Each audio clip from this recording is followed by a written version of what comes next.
dalam program Reminiscence bersama dengan saya Dr. Hanas DTH. Kita akan kembali membahas Sexuality and Spiritual Life. Secara khusus pada hari ini kita bersama-sama ada dalam satu topik pemilihan election Allah bersifat absolut. Agar pemahaman kita tentang keselamatan menjadi lengkap, maka perlu pengkajian yang alkitabiah. Pemahaman tersebut saya sebut dengan istilah satu berlian 12 sisi. Berlian yang dimaksudkan adalah keselamatan, sedangkan 12 sisinya adalah aspek-aspek atau konsep-konsep terkait, yakni pertama pemilihan election, kedua penggantian substitution, ketiga penebusan redemption, keempat pemuasan propitiation, kelima perpalingan conversion, keenam kelahiran baru regeneration, ketujuh pendamaian reconciliation, kedelapan pembenaran justification, kesembilan pengangkatan adoption, kesepuluh penyatuan dengan Kristen union with Christ, kesebelas penyucian sanctification, kedua-belas pemuliaan glorification. Untuk memudahkan mengingat 12 konsep tersebut, maka saya ringkas dalam bentuk singkatan menjadi pilih pengganti, tebus puas, paling baru, damai benar, angkat satu, suci mulia. Pilih artinya konsep pilihan, pengganti artinya konsep penggantian, tebus artinya konsep penebusan, puas artinya konsep pemuasan, paling artinya konsep perpalingan, baru artinya konsep kelahiran baru.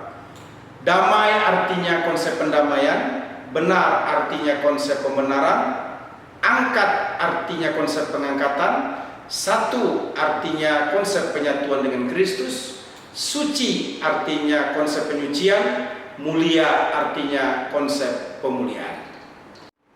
Bapak Ibu yang dikasihi Tuhan Yesus Kristus, konsep pilihan adalah perbuatan Allah memilih mereka yang akan diselamatkan untuk menjadi anggota tubuh Kristus.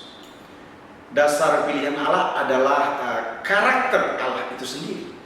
Artinya ada harmonisasi yang sejalan dengan sifat-sifat Allah, antara lain Maha Kasih, Maha Hikmat, dan Maha Tahu.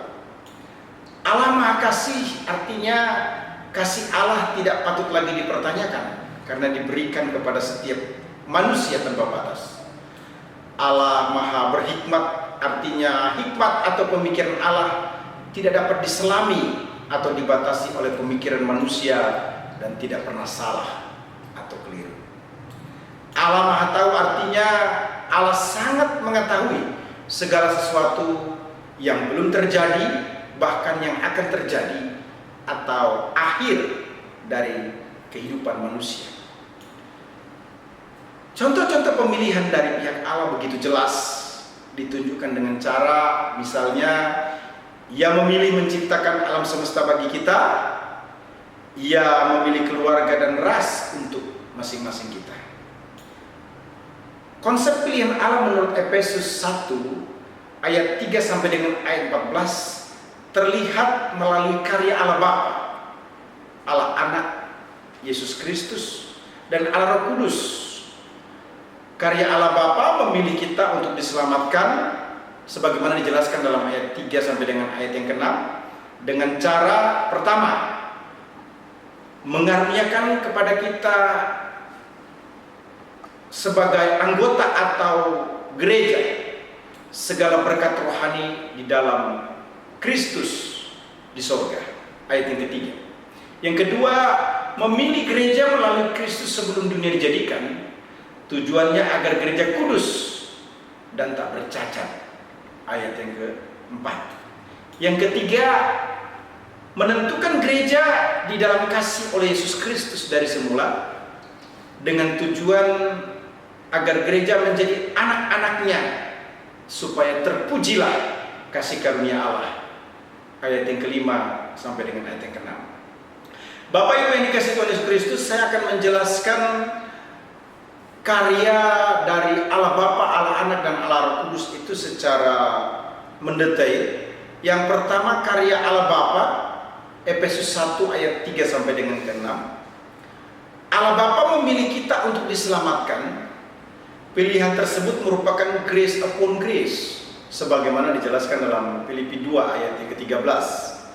Karena Allah yang mengerjakan di dalam kamu baik kemauan maupun pekerjaan menurut kerelaannya. Maksudnya orang berdosa tidak hanya tidak dihukum, tetapi juga menerima keselamatan. Hal tersebut merupakan anugerah yang luar biasa sebab dikerjakan menurut kerelaannya. Efesus 1 ayat 4 menyatakan pilihan Allah dilakukan sebelum dunia dijadikan, yang diwujudkan dengan cara menetapkan kita sebagai anak angkatnya. Ayat yang kelima, kemudian dilaksanakan demi kepujian kemuliaan anugerahnya. Ayat yang keenam. Istilah terpujilah dalam naskah Yunani eulogetos ho theos, artinya blessed, praise be the God, memiliki beberapa makna, antara lain Allah terpuji.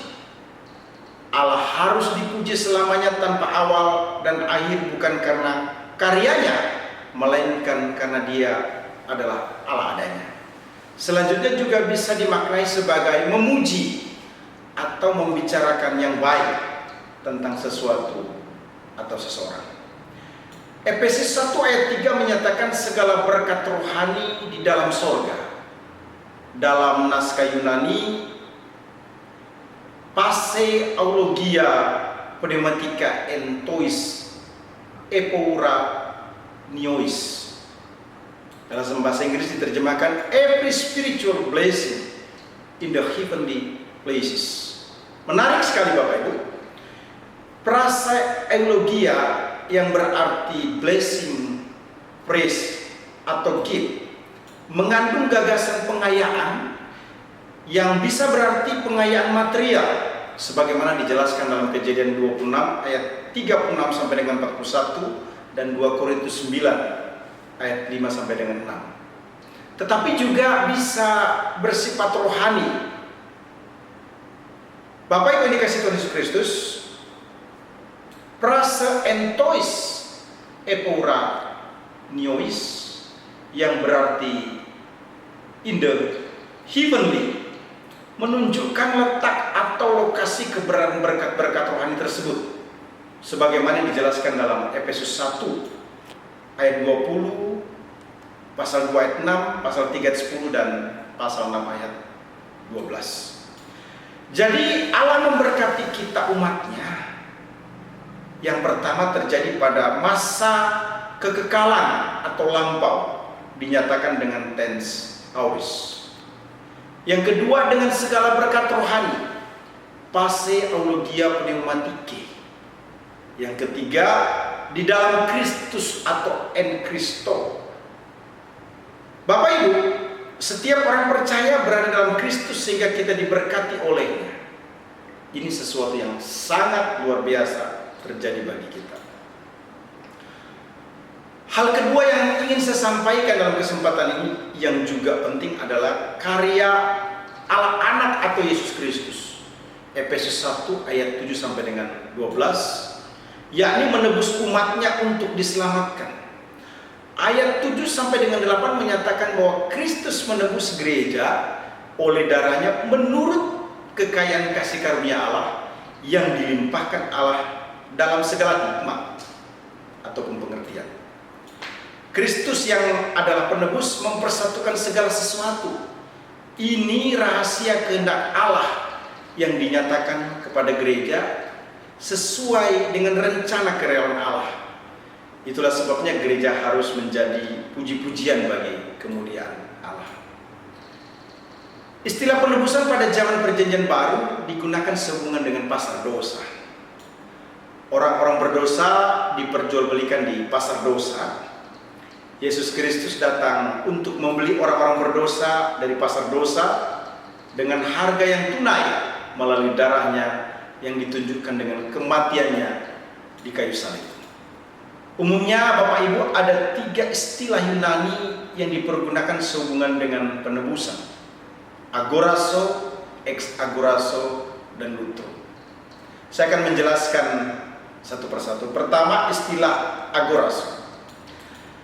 Secara literal, ini dijelaskan dalam Matius 13 ayat 44 menggunakan istilah agorase.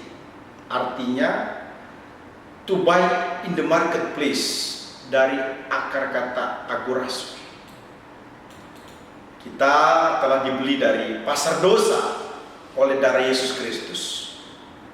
Sebagaimana dijelaskan dalam 1 Korintus 6 ayat 20 yang menyatakan, sebab kamu telah dibeli dan harganya telah lunas dibayar. Karena itu muliakanlah Allah dengan tubuhmu. Istilah dibeli merupakan terjemahan Yunani dari istilah agora tesete dengan akar kata agorazo. Nah, Bapak Ibu, yang kedua adalah ex agorazo. Galatia 3 ayat 13 menyatakan Kristus telah menebus kita dari hukum Taurat dengan jalan menjadi kutuk karena kita, sebab ada tertulis, terkutuklah orang yang digantung pada kayu salib. Istilah menebus dalam terjemahan Yunani exego rasen dari akar kata ex agorazo, artinya redeem, secara literal buy back atau make the most of the time. Hal ini bisa kita lihat atau bisa dipahami lebih lanjut sebagaimana dijelaskan dalam Efesus 5 ayat 16. Pergunakanlah waktu yang ada, karena hari-hari ini ada jahat. Selanjutnya Kolose 4 ayat 5 berkata, hiduplah dengan penuh hikmat terhadap orang-orang luar, pergunakanlah waktu yang ada. Maknanya, setiap orang percaya telah mengalami ex agorazo, artinya telah ditebus dan tidak kembali lagi ke pasar dosa. Itu sebabnya harus mempergunakan waktu yang ada, bukan lagi untuk berbuat dosa, melainkan melakukan kehendak Allah. Jadi Kristus telah menebus kita dan tidak akan pernah lagi kita kembali ke perbudakan atau pasar dosa. Ketiga, istilah lutro. Markus 10 ayat 45 menyatakan, karena anak manusia datang bukan untuk dilayani, melainkan untuk melayani dan untuk memberikan nyawanya menjadi tebusan bagi banyak orang. Istilah tebusan dari istilah Yunani lutron, dari akar kata lutro, artinya ransom. Istilah lutron secara literal dimaknai sebagai the ransom money atau price to free a slave. Menebus dengan suatu harga, yakni darah Yesus Kristus untuk pembebasan atau kemerdekaan seorang budak. Istilah lutro dalam perjanjian baru digunakan untuk freedom from all slavery to sin. Artinya membebaskan atau memerdekakan mereka dari segala perbudakan atau belenggu dosa. Jadi Bapak Ibu, istilah lutro dimaknai Yesus Kristus adalah tebusan untuk membebaskan atau memerdekakan dari perbudakan dosa. Bapak Ibu yang dikasihi Tuhan Yesus Kristus, saya sudah menjelaskan karya keselamatan yang dikerjakan oleh Allah Tritunggal. Pertama, karya Allah Bapa, kedua, karya Allah Anak, Yesus Kristus, dan yang ketiga adalah karya Roh Kudus, sebagaimana dijelaskan dalam Efesus 1 ayat 13 sampai dengan 14, yakni memateraikan keselamatan. Pemateran keselamatan gereja terjadi sesudah mendengar Injil. Pemateran Roh Kudus merupakan jaminan kepastian hidup kekal, suatu perbuatan mulia yang semestinya menjadikan gereja layak memuliakannya. Pemateran Roh Kudus setidaknya menjamin 3 hal, antara lain pertama, kepemilikan. Artinya Roh Kudus memateraikan kita dan membuat kita menjadi milik Allah. Kedua, keaslian. Artinya Roh Kudus memateraikan kita untuk menunjukkan bahwa kita asli milik Allah.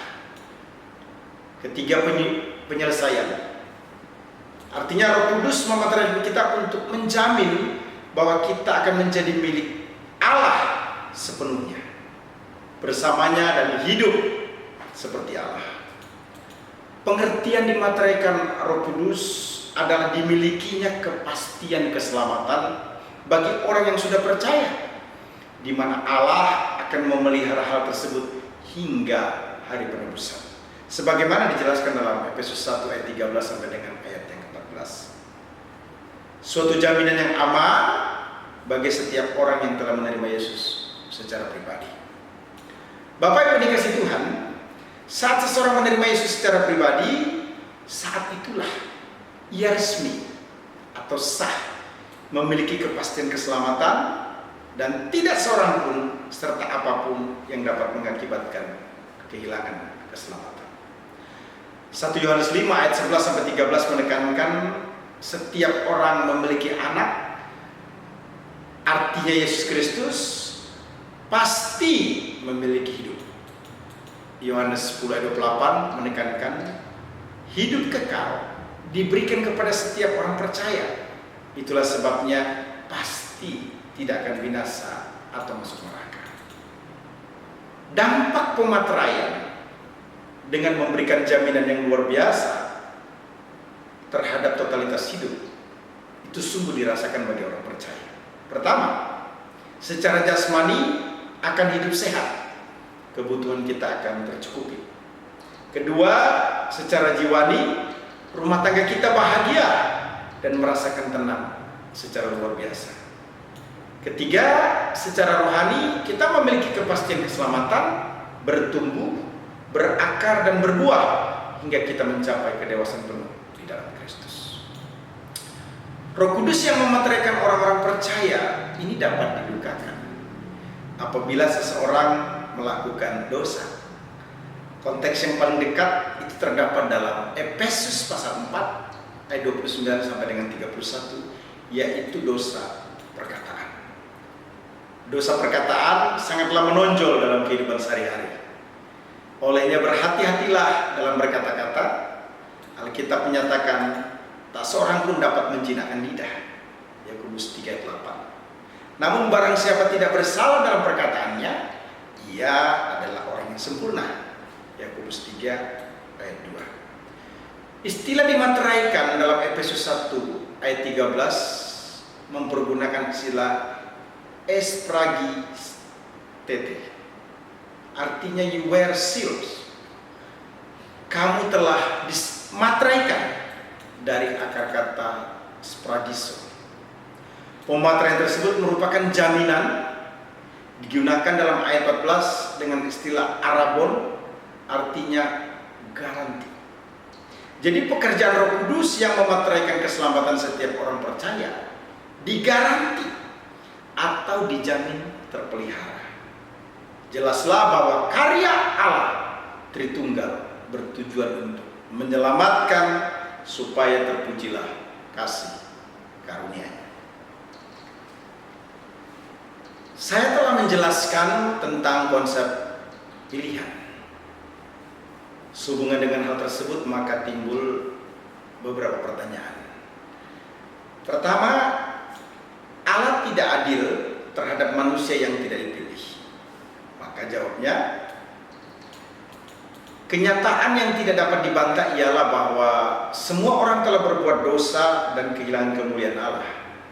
Akibatnya maut atau neraka. Kalau ada yang diselamatkan, itu hanya karena anugerah Allah. Semua orang semestinya masuk neraka, itu adalah keadilan Allah. Jadi ketika ada orang yang tidak dipilih Allah sehingga masuk neraka, itu merupakan hukuman yang setimpal atas dosa. Kalaupun Allah menyelamatkan sebagian atau orang tertentu yang hanya menerimanya sebagai Tuhan atau Juru Selamat, itu sudah merupakan anugerah yang besar. Pertanyaan yang kedua, Allah pilih kasih atau memandang rupa orang dalam pilihannya sehingga memilih yang lain?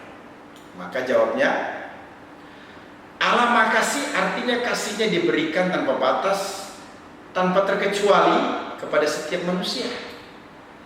Namun karena dosa manusia, maka tidak ada sesuatu pun yang baik dalam standar Allah. Hal ini menyebabkan manusia tidak layak untuk dipilih Allah. Tidak sesuatu pun yang dapat diandalkan oleh manusia, atau manusia telah didiskualifikasi sebagai orang berdosa. Di sisi lain, hal yang tidak boleh dilupakan juga, Allah bebas atau merdeka dalam kehendaknya. Kebebasan Allah untuk memilih merupakan karakter Allah yang bersifat independen, artinya tidak dapat dipengaruhi atau ditentukan oleh faktor lain. Pertanyaan ketiga, konsep pilihan melepaskan sifat ketaatan orang Kristen atau orang beriman karena Allah telah menjalankan semuanya bagi mereka. Konsep pilihan yang merupakan bagian atau aspek dari keselamatan sesungguhnya di dalamnya juga termasuk perpalingan atau conversion, kelahiran baru regeneration, dan penyucian secara progresif atau progressive sanctification, hingga menuju akhir yang menang atau keselamatan kekal. Kemahatauan Allah membuat dirinya tidak akan pernah keliru, dan pilihannya untuk kepastian keselamatan pada setiap orang tidak akan pernah meleset. Pertanyaan keempat, konsep pilihan membuat orang sombong karena merasa telah dipilih Allah. Pilihan terhadap setiap orang untuk kepastian keselamatan justru menyadarkan dirinya bahwa hal tersebut diperoleh atas pekerjaan Roh Kudus, Filipi 2 ayat 13, atau karena kasih karunia Allah semata-mata, Efesus 2 ayat 8 sampai dengan 9, dan bukan merupakan upaya manusia. Jadi semestinya setiap orang justru semakin rendah hati dan tidak sombong. Kesombongan terjadi karena adanya usaha atau kebaikan manusia yang dijadikan alasan untuk diselamatkan. Hal ini tentu merupakan suatu kekeliruan yang sangat fatal. Pertanyaan yang kelima, konsep pilihan melemahkan desakan atau keperluan untuk bertobat bagi semua orang, dan penginjilan dunia akan terbatas lingkup jangkauannya. Maka jawabnya, tidak seorang pun tahu siapa saja yang telah ditetapkan atau dipilih dalam kekekalan masa lampau untuk diselamatkan. Namun, hal yang sangat mendasar atau terpenting adalah ada usaha untuk mengetahui cara untuk diselamatkan. Pengertian tersebut menyadarkan juga bahwa manusia berdosa pasti menuju maut atau neraka. Itu sebabnya kita yang sudah memperoleh kepastian keselamatan semestinya memiliki kepekaan untuk semakin serius melakukan penginjilan, sehingga semakin banyak orang yang bertobat atau menerima Yesus Kristus secara pribadi sebagai Tuhan dan Juru Selamat. Bapak Ibu yang dikasihi Tuhan Yesus Kristus, terkait dengan konsep pilihan ini, maka saya mau menyampaikan hal yang sangat penting di akhir sesi ini. Setidaknya ada 5 keunikan sekaligus menjadi keistimewaan yang membuktikan bahwa pemilihan Allah bersifat absolut terkait dengan keselamatan. Pertama, pemilihan terjadi di masa kekekalan atau di masa lampau, Roma 8 ayat 30. Kedua, pemilihan terjadi sebelum dunia dijadikan, Efesus 1 ayat yang keempat. Ketiga, pemilihan terjadi untuk memuliakan Dia, Efesus 1 ayat yang keenam. Keempat, pemilihan terjadi berdasarkan kemurahan dan kemahatauan Allah, Roma 9 ayat 9 sampai dengan 26. Dan yang kelima, pemilihan terjadi berdasarkan hak Allah dan manusia berhak menanggapinya, Yohanes 6 ayat 44. Terima kasih, Tuhan Yesus memberkati kita semua.